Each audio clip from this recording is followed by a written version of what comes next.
میرے پاپا نے کہا تھا کہ اگر آپ یہ شجرہ نصیب بات کر لوگے تو پھر میں آپ کو مدینہ لے جاؤں گا. مجھے لگ رہا تھا کہ آپ صلی اللہ علیہ وسلم میرے سامنے ہیں اور میں ان کے گلے مل کے رو رہی ہوں. ان کا مانگتا ہوں جو مانگتا نہیں ہونے دیتے.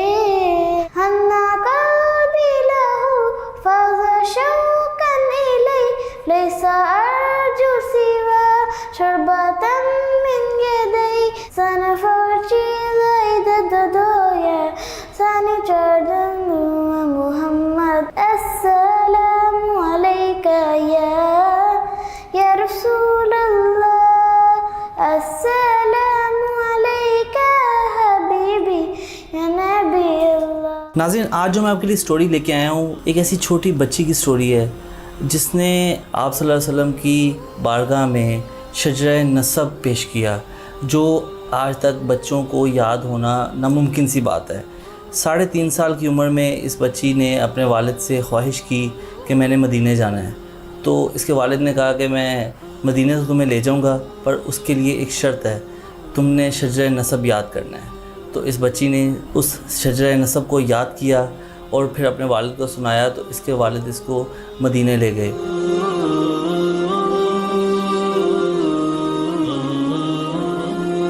جی ناظرین، یہ ہے وہ بچی جس کے منہ سے آپ شجرہ نسب سنیں گے تو آپ اش اش کر اٹھیں گے. آپ کا دل بھی اس بچی کو تمہارے دینے پہ مجبور ہو جائے گا. بیٹا کیسے ہو آپ؟ جی میں ٹھیک. کیا نام ہے آپ کا؟ میرا نام مریم اکمل ہے. مریم اکمل ہے. بیٹا جب آپ نے یہ پاپا سے خواہش کی تھی کہ میں نے مدینے جانا ہے، تب آپ کی عمر کیا تھی؟ میری عمر 3.5 سال کی تھی. تو آپ کون سی کلاس میں پڑھتے تھے تب؟ میں تب پلے گروپ میں پڑھتی تھی. پلے گروپ میں پڑھتی. اتنی عمر میں تو بچے کہتے ہیں مجھے امریکہ، لنڈن، دبئی اس جگہ لے جاؤ، یا مختلف شہر میں جہاں ہوتی ہیں، چڑیا گھر ہو گیا، سندھ باد ہو گیا، ایسی جگہوں پہ جانے کا دل کرتا ہے. تو آپ کو مدینہ جانے کا دل کیسے کیا؟ میرے پاپا مدینہ جاتے ہوتے تھے تو پھر میرا بھی بہت زیادہ دل کرتا ہوتا تھا مدینہ جانے کا. تو پھر میں نے پاپا کو کہا تھا کہ میں نے بھی مدینہ جانا. پھر میرے پاپا نے کہا تھا کہ اگر آپ یہ شجرہ نصیب بات کر لوگے تو پھر میں آپ کو مدینہ لے جاؤں گا. پھر میں نے شجرہ نصب کو سنا تھا مولانا تاج میل صاحب کی اسپیچ سے. پھر میں نے اس کو یاد کیا تھا سن کے. میں روز اس کو سنتی ہوتی تھی.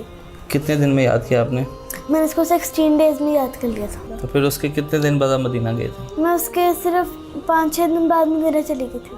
اچھا، جب آپ مدینہ چلے گئیں تو یہاں سے پاکستان سے مدینہ اور وہ آگے جو معاملات ہوئے وہ سارا آپ اپنا سفر نامہ جو ہے وہ ہمارے ناظرین کو سنائیں تاکہ ہماری روح بھی تازہ ہو جائے. جب میں مدینہ گئی تھی تو پھر میں نے وہاں پہ جب میں مسجد النبی میں گئی تھی تو پھر وہاں پہ جو جالی مبارک تھے میں ان کے سامنے چلی گئی تھی. تو میرے بابا بھی آگے گئے تھے. تو پھر انہوں نے وہ جو وہاں پہ جو گارڈ تھے انہوں نے میرے بابا کو پیچھے کر دیا تھا اور میں آگے چلی گئی. اور آپ کو جانے دیا تھا؟ ہاں جی، میں آگے چلی گئی. انہوں نے مجھے کچھ نہیں کہا تھا اور پھر ان کو میں نے شجرہ نصب سنایا تھا. تو پھر سناؤ، ہمیں بھی سناؤ شجرہ نسب تاکہ دوبارہ ان کی بارگاہ میں ہم شجرہ نسب پیش کر سکیں، تحفہ نذرانہ پیش کر سکیں اور ہماری بھی دعا قبول ہو جائے شاید تمہارے ذریعے.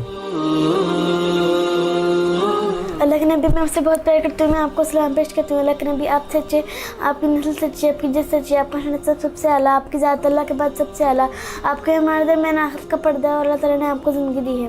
محمد صلی اللہ علیہ وسلم بن عبداللہ بن عبد المطلب بن ہاشم بن عبد المناف بن قصی بن کلاب بن مرہ بن کعب بن لوئی بن غالب بن فہد بن مالک بن نظر بن کنانہ بن خزیمہ بن مدرکہ بن الیاس بن مزر بن نزار بن معد بن عدنان بن عبد بن حمیسہ بن سلمان بن اوس بن بوز بن کمبال بن ابی بن عوام بن ناشک بن عزار بن بلداس بن ادلاف بن طابق بن جاہم بن ناہش بن ماہی بن ایفی بن ابکر بن عبید بن دعا بن حمدان بن سمبر بن یسنب بن یحزن بن یلہن بن اروا بن ایزی بن زیشان بن عیسی بن اتناد بن لحام بن مکسر بن ناہد بن زارہ بن سمی بن مزی بن عبد بن ارام بن کدار بن اسماعیل بن ابراہیم بن عادل بن ناہود بن سروج بن روف بن فارج بن عابل بن فرشاد بن سام بن نوح بن لامک بن مرد شالک بن ادریس بن گیرت بن ملحلیل بن کنان بن انوش بن شیشہ بن آدم علیہ السلام.